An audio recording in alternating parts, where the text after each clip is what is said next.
আসসালামু আলাইকুম। আমরা চলে এসেছি নতুন আরেকটি চ্যাপ্টার নিয়ে। আজকের চ্যাপ্টারে আমরা পদার্থবিজ্ঞান প্রথম পত্রের চতুর্থ অধ্যায় নিউটনিয়ান বলবিদ্যা নিয়ে আলোচনা করব। নিউটনিয়ান বলবিদ্যা হলো যে ফিজিক্সের ফার্স্ট পেপার এবং সেকেন্ড পেপার মিলিয়ে বলা যায় সবচেয়ে বড় চ্যাপ্টার। এই চ্যাপ্টারে অনেক কনসেপ্ট আছে এবং অনেক থিওরি আছে। আমরা ইনশাআল্লাহ আমাদের ভিডিওগুলোর মাধ্যমে সেসব থিওরি এবং কনসেপ্ট প্রপারলি আপনাদের সামনে তুলে ধরার চেষ্টা করব। নিউটনিয়ান বলবিদ্যার চ্যাপ্টারের কথা যখনই চলে আসে তখনই আমাদেরকে প্রথমে বুঝতে হয় বল কী জিনিস। বল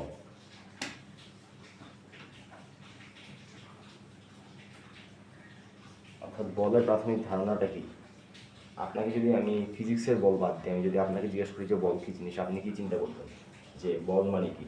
কোনো বস্তুকে আমি যদি কিছু একটা দিই, যদি ওই বস্তুটার কিছু হয় তাহলে আমি এটাকে বলি বল।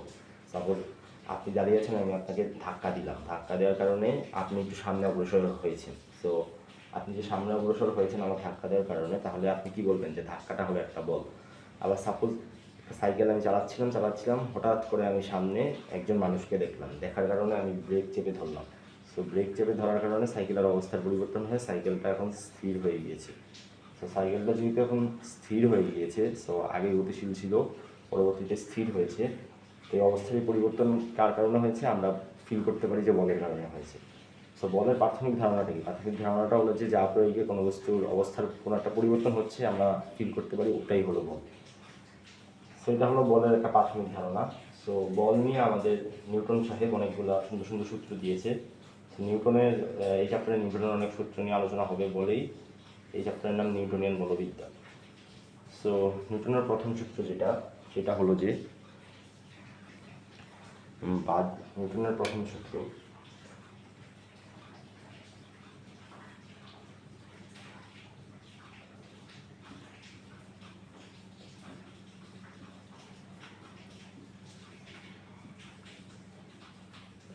হলো যে বাহ্যিক বল প্রয়োগ করা না হলে এই বস্তু চিরকাল স্থির থাকবে এবং গতিশীল বস্তু সমবেগে চলতে থাকবে। অর্থাৎ আমি লিখি এখানে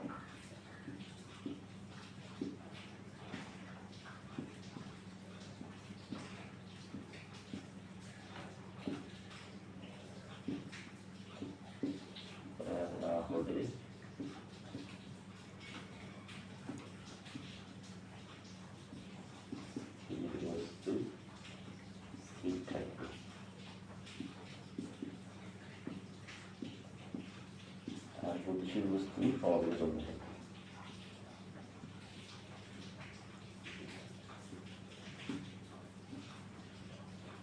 বস্তু সমবেগে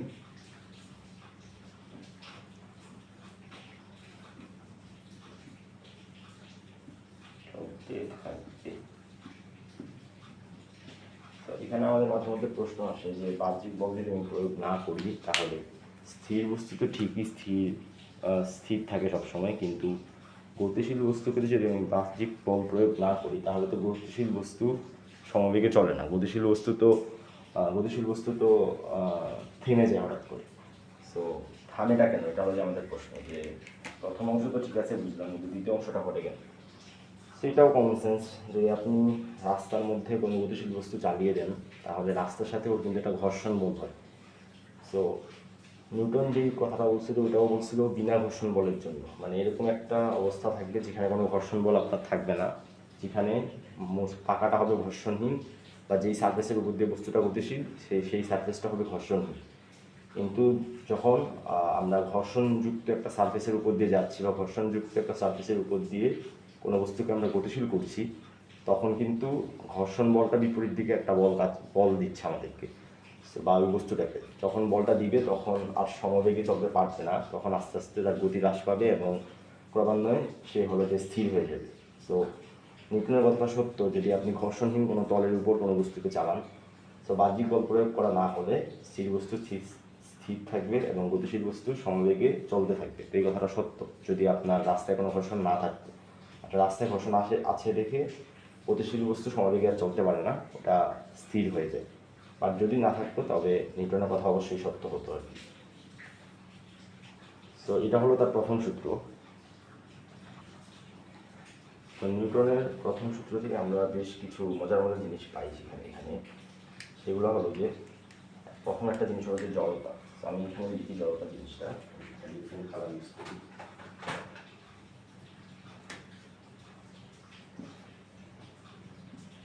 আমি এই সূত্রটা মুছতেছি না, কারণ সূত্রটা যাতে আপনাদের চোখে লেগে থাকে, কেন সূত্রটা আমি আর মুছতেছি না, সূত্রটা আমি পরে মুছবো। তো জড়তা জিনিসটা কি দেখেন, নিউটন বলছিল যে বল প্রয়োগ করা না হলে স্থির বস্তু স্থির থাকবে আর গতিশীল বস্তু সমবেগে চলতে থাকবে। তো এই যে ব্যাপারটা যে স্থির বস্তু সবসময় স্থির থাকতে চায় এবং গতিশীল বস্তু তার বেগটাকে ধরে রাখতে চায়, এই প্রবণতাটাকে বলা হয় জড়তা।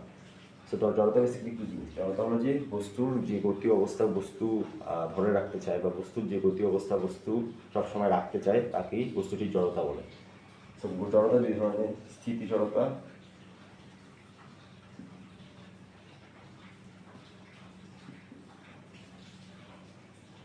আর গতি জড়তা।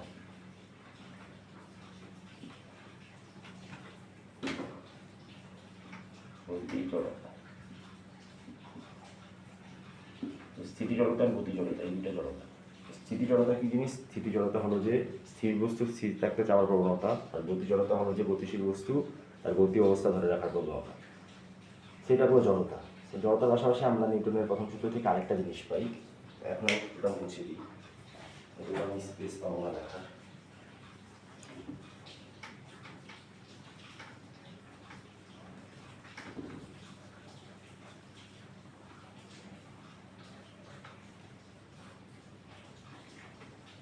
সেটা হলো যে বল জিনিসটা মোটামুটি ধারণা করে নিউটনের প্রথম সূত্র।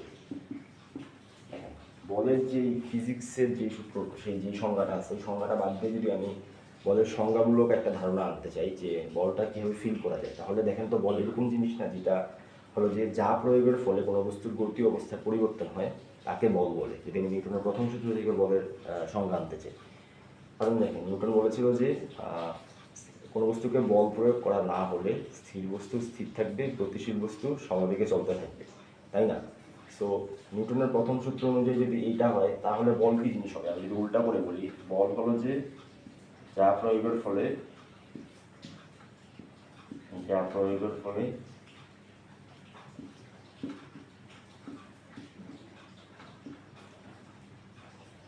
বস্তুর গতি অবস্থার পরিবর্তন হয়,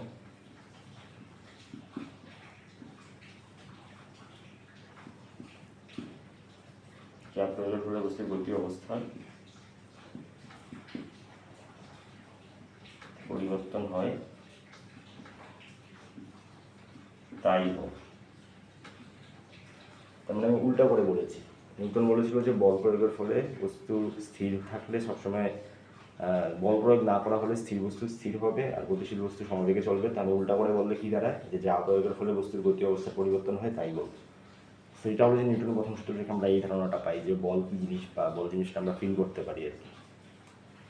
সো বলের পরে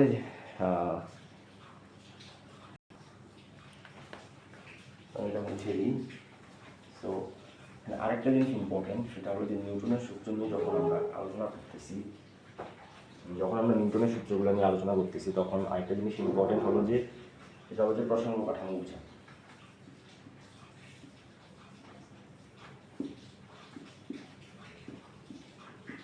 প্রসঙ্গ কাঠামো কি জিনিস? আপনার দুনিয়ায় দুই ধরনের প্রসঙ্গ কাঠামো আছে, একটা হলো যে জড়, একটা হলো যে অজড়। জড় প্রসঙ্গ কাঠামো হলো এরকম প্রসঙ্গ কাঠামো, যদি দুটি বস্তু যদি পরস্পরের সাপেক্ষে ধ্রুববেগে গতিশীল হয়,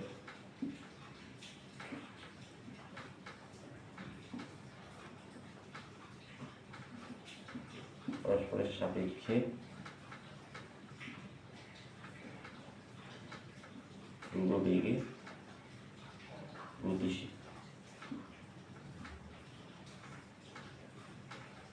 আর যদি না হয় তাহলে অজড় প্রসঙ্গ কাঠামো।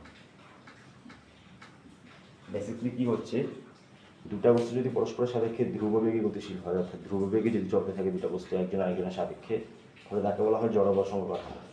আর যদি না হয় তাহলে অজড় প্রসঙ্গ কাঠামো। তাহলে ব্যাপারটা বেসিক্যালি কি বুঝাচ্ছে, সাপোজ আপনি দাঁড়িয়ে আছেন আর আপনার বন্ধু 5 মিটার পার সেকেন্ড বেগে উত্তর দিকে দৌড় দিয়েছে আপনার সাপেক্ষে। সো আপনি এবং আপনার বন্ধু হলো যে জড়প্রসঙ্গ কাঠামো, না আপনার সাপেক্ষে আপনার বন্ধু সাপেক্ষে আপনি হলো যে জড়প্রসঙ্গ কাঠামো। কারণ আপনার বন্ধু তো সমবেগে দৌড় দিয়েছে, বাট সাপোজ আপনি দাঁড়িয়ে আছেন মেট্রো রেল স্টেশনে, দেন মেট্রো রেল এসে 5 মিটার/সেকেন্ড স্কোয়ার ত্বরণে সে সামনের দিকে চলে গিয়েছে, বাট আপনি তো স্থির। সো আপনার সাপেক্ষে ওর ত্বরণ কত? 5 মিটার/সেকেন্ড স্কোয়ার। তাহলে কি আপনারা দুজন তাহলে কি মেট্রো রেলের সাপেক্ষে আপনি জড়প্রসঙ্গ কাঠামো? না, আপনি হলো যে অজড়প্রসঙ্গ কাঠামো, হলেন যে অজড়প্রসঙ্গ কাঠামো। সো এখন কথা হলো যে জড় এবং অজড়প্রসঙ্গ কাঠামো নিয়ে এত কথা কেন? কারণ হলো যে নিউটনের যে সূত্রগুলো, এটা কেবলমাত্র জড়প্রসঙ্গ কাঠামোর ক্ষেত্রে প্রযোজ্য হয়। নিউটনের সূত্রগুলো জড়প্রসঙ্গ কাঠামোর জন্য জাস্ট প্রযোজ্য, অজড়প্রসঙ্গ কাঠামোর জন্য নিউটনের সূত্রগুলো প্রযোজ্য না। অজড়প্রসঙ্গ কাঠামোে আমাদেরকে সিস্টেমটাকে চেঞ্জ করে বিভিন্ন সূত্র খাটাতে হয়। তো নিউটনের সূত্রগুলো খাটার ক্ষেত্রে কেবলমাত্র জড়প্রসঙ্গ কাঠামোই আমাদের বিবেচ্য হবে আর কি। অজড়প্রসঙ্গ কাঠামো আমাদের অবশ্যই বিবেচ্য হবে না। তো আমি আশা রাখি আপনি বুঝতে পেরেছেন। সো আমি পরবর্তী টপিকে প্রসিড করি। এটা হলো যে বিভিন্ন প্রকারের বল। আপনার তো আশেপাশে বিভিন্ন প্রকারের বল আছে, আমাদের চারপাশে আমরা বিভিন্ন প্রকারের বল দেখি। কেউ আপনাকে ধাক্কা দিচ্ছে, এটা একটা বল। গাড়ি ব্রেক করছে, এটা একটা বল। তারপর আপনি দৌড়াচ্ছেন, এটা একটা বল। তারপর আপনি বাজার থেকে জিনিসপাতি নিয়ে আসছেন, শক্তি দিয়ে নিয়ে বা একটা বল দিয়ে নিয়ে আসছেন, এটা একটা বল। তারপর আমি এই জিনিসটা ধরে রাখছি, এটা একটা বল। তারপর আমি জিনিসটা উঠে দিছি, এটা একটা বল। তারপর আমি যদি আপনাকে ধাক্কা দিই, সেটা একটা বল। আপনার কাছে মনে হতে পারে বল মনে হয় কত কি, মানে অনেক কিছুর মধ্যে বল, মানে অনেক কিছুর মধ্যে মানে বলের অনেক টাইপ রয়েছে আপনার কাছে মনে হতে পারে আর কি। বাট মজার কথা হলো যে আমাদের মৌলিক বল হলো যে 4টা।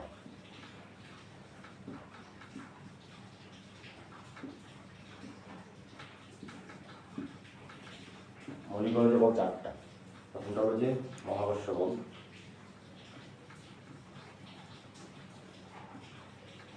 তারপরে তড়িৎ চুম্বকীয় বল,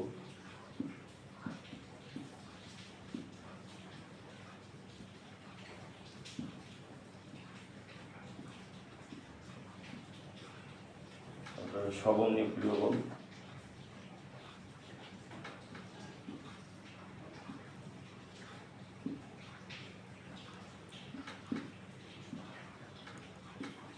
তারপরে হলো যে দুর্বল নিউক্লিয় বল।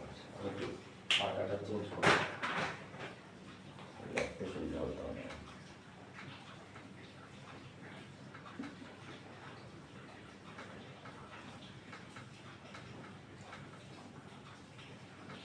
চারটা বল আছে: মহাকর্ষ বল, তড়িৎচুম্বকীয় বল, সবল নিউক্লিয় বল, দুর্বল নিউক্লিয় বল।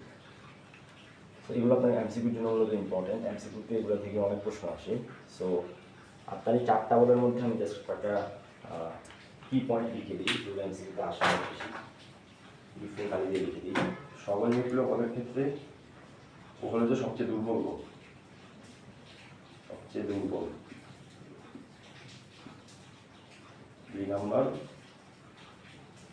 ও হলো যে যে কোনো দুটি বস্তুর মধ্যে যেই আকর্ষণ, সেটা হলো যে মহাকর্ষ বল। যে কোনো দুটি বস্তুর মধ্যকারে যে কোনো দুটি বস্তুর মধ্যে আকর্ষণটা কাজ করে। আর 3 নম্বর হলো যে এর পরিধি বা পাল্লা অসীম।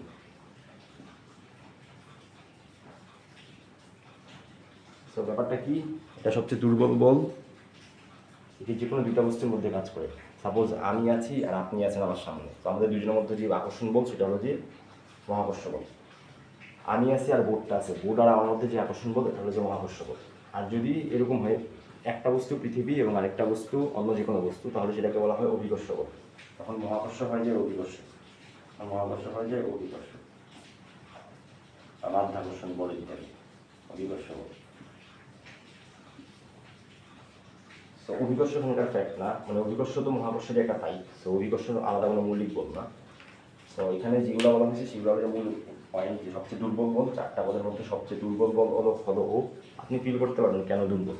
কারণ আপনি যখন এই যেখানে একটা মার্কেটকে আমি যখন উপরে উঠাই, তখন মহাকর্ষ বল পুরো পৃথিবী তার সমগ্র মহাকর্ষ বল দিয়ে মার্কেটটাকে নিচে টানতেছে, আর আমি এটাকে পুরো পৃথিবীর মহাকর্ষ বলের বিরুদ্ধে জাস্ট অল্প একটু বল দিয়ে উপরে উঠাচ্ছি। তার মানে এটা কত দুর্বল হলে আমি এত কম বল দিয়ে পুরো পৃথিবীর বিরুদ্ধে শক্তি বা বল প্রয়োগ করে একটা মার্কারকে উপরে তুলতে পারতেছি, তাই না? অর্থাৎ কি, মহাকর্ষ বল হলো অনেক দুর্বল একটা বল। ও পুরো পৃথিবী তার মহাকর্ষ বল দিয়ে এই মার্কারটাকে নিচে টানতে পারতেছে না, জাস্ট আমার অল্প একটু বল এটাকে উপরে উঠতে সাহায্য করতেছে। সেটা অনেক দুর্বল। আর এটা যে পৃথিবীর যে কোনো দুইটা বস্তুর মধ্যে কাজ করে, দুনিয়ার যে কোনো দুইটা বস্তুর মধ্যকার যে বল সেটা মহাকর্ষ বল। আর এর পাল্লা হলো যে অসীম। আরেকটা তথ্য আপনাদের বলে দেওয়া আছে যে গ্র্যাভিটন কণা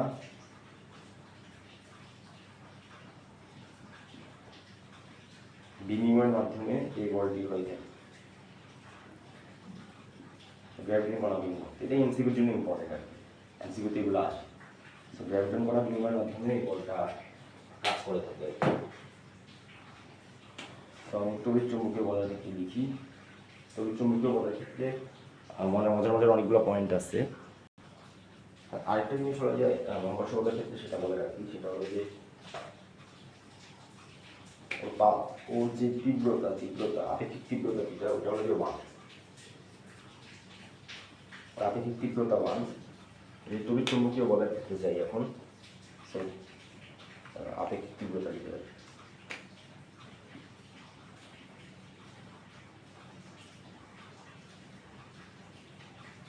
আপেক্ষিক তীব্রতা, সো এটা আমি তড়িৎ চুম্বকীয় বল নিয়ে কথা বলি এখন। সো ওর পাল্লা অসীম। আগে বলি তড়িৎ চুম্বকীয় বলটা কি। সো দাঁড়ান, আগে পাল্লাটা লিখে নিই, আমি বলতেছি।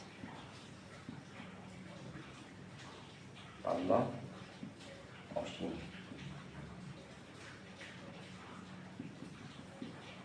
তড়িৎ চুম্বক, তড়িৎ চুম্বক বললে কি মনে হয় আপনার কাছে? যেটা চার্জের মধ্যকার যে বল সেটাই তড়িৎ চুম্বক বল, তাই না? তো আরও যদি স্পেসিফিক এবং আরও যদি আমি ব্রডলি বলি, সেটা হলো যে দুটা সারফেসের মধ্যে যে বল কাজ করে সেটাই তড়িৎ চুম্বকীয় বল। অর্থাৎ ঘর্ষণ বল একটা তড়িৎ চুম্বকীয় বল, কারণ সারফেসের মধ্যে অনুপরমাণু থাকে, চার্জ থাকে, ইত্যাদি ইত্যাদি থাকে, এবং তাদের মধ্যে যে বলটা কাজ করে সেটাই হলো আপনার তড়িৎ চুম্বকীয় বল। অর্থাৎ আপনি যদি হাঁটেন, আপনার পা এবং মাটির মধ্যে যে বলটা কাজ করতেছে এটা একটা তড়িৎ চুম্বকীয় বল।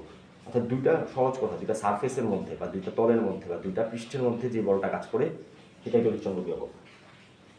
সো একটু ক্লিন করে নিই এখানটা।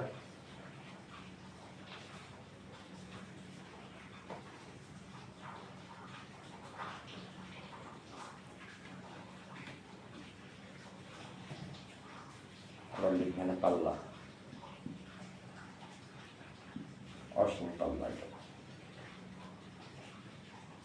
তারপর হলো যে দুইটা সারফেসের মধ্যে কাজ করে, দুইটি তলের মধ্যে কাজ করে, তলের মধ্যে কাজ করে। তারপর 3 নাম্বার হলো যে পাল্লাতে দেওয়া হয়েছে, এটা হলো যে দ্বিতীয় শক্তিশালী বল, দ্বিতীয় শক্তিশালী বল। তারপর 4 নাম্বার হলো যে গ্র্যাভিটি, এটা ফোটন কণার মাধ্যমে কাজ করে ধরা হয়, বিজ্ঞানীরা ধরে থাকে ফোটন কণা বিনিময়।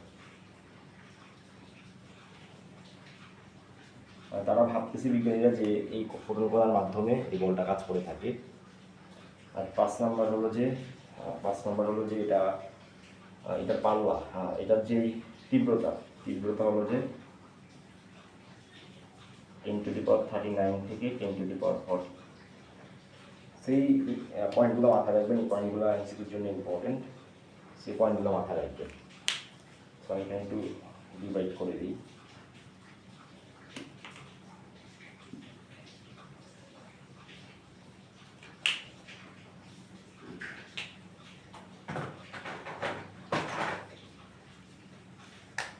সবল নিউক্লিয় বলের করতে বলি, তাহলে এটা আমাদের সবচেয়ে শক্তিশালী বল।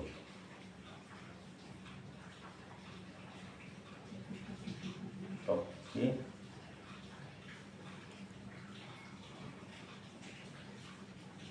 শক্তিশালী, যতগুলো বল আছে তার মধ্যে সবল নিউক্লিয় বল হলো সবচেয়ে শক্তিশালী বল। 2 নম্বর হলো যে এটা হলো যে নিউক্লিয়াসের মধ্যে কাজ করে। তো নিউক্লিয়াসের মধ্যে এটা কাজ করে কারণ দেখেন নিউক্লিয়াসে প্রোটন নিউট্রন থাকে। সো আপনি চিন্তা করতে পারেন না যে প্রোটন প্রোটন তো পজিটিভ চার্জে চার্জিত, আর প্রোটন আর নিউট্রন তো আপনার নিউট্রাল। সো প্রোটন আর প্রোটন যে পজিটিভ চার্জে চার্জিত, সো প্রোটন প্রোটনকে তো বিকর্ষণ করে, এবং বিকর্ষণ করার কারণে তো নিউক্লিয়াসের ভিতরে যদি বিকর্ষণ বল বেশি হয় তাহলে তো নিউক্লিয়াসের অস্তিত্ব থাকার কথা না, ভিতরে বিকর্ষণ বল বেশি হওয়ার কারণে তারা একে অপরকে দূরে সরিয়ে দিত। কিন্তু আপনি কিন্তু দেখবেন যে দুনিয়ার সব নিউক্লিয়াসই স্টেবল, কম বেশি। নিউক্লিয়াস কিন্তু কখনো নিজে নিজে ঠাস করে ভেঙে যায় না, ইউজুয়ালি কখনো ভাঙে না। বড় বড় বড় নিউক্লিয়াসগুলোকে বাদ দিলে ছোটো ছোটো নিউক্লিয়াসগুলো কখনো সাধারণত ভাঙে না। সো ভাঙে না কেন? কারণ ওদের মধ্যে প্রোটন এবং নিউট্রনের মধ্যে এক ধরনের বল কাজ করে, আকর্ষণ বল। নিউট্রন এবং নিউট্রনের মধ্যে এক ধরনের আকর্ষণ বল কাজ করে। এসব আকর্ষণ বল কাজ করার কারণে তারা হলো যে এই বিকর্ষণ বলটাকে কাভার আপ করে তার আকর্ষিত হয়ে ভিতরে স্টেবল হইতে থাকতে পারে। আর যে আকর্ষণ বলটা কাজ করতেছে ওই বলটা হলো যে সবল নিউক্লিয় বল, অর্থাৎ নিউক্লিয়াসে কাজ করে। নিউক্লিয়াস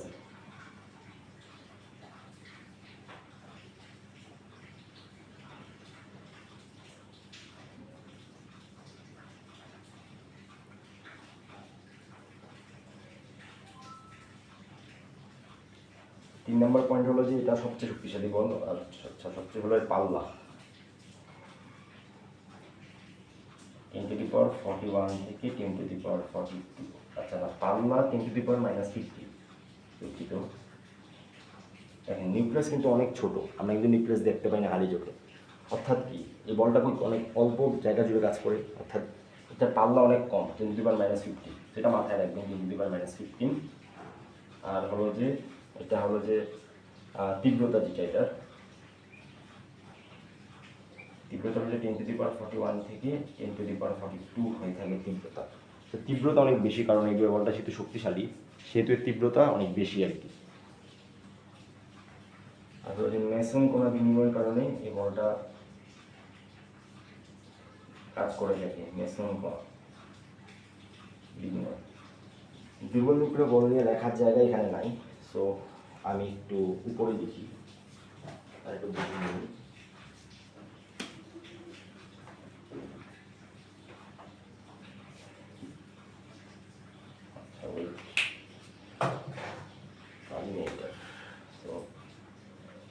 এখানে আসলে এখানেই আমি এখানে লিখতে পারি। এখানে ফার্স্ট পয়েন্ট কি, দুর্বল নিউক্লিয় বল হলো যে একটা নামে দুর্বল হলেও এটা কাজে অনেক শক্তিশালী। এটা হলো যে দ্বিতীয় দুর্বল বল, 4টা বলের মধ্যে দ্বিতীয় দুর্বল বল।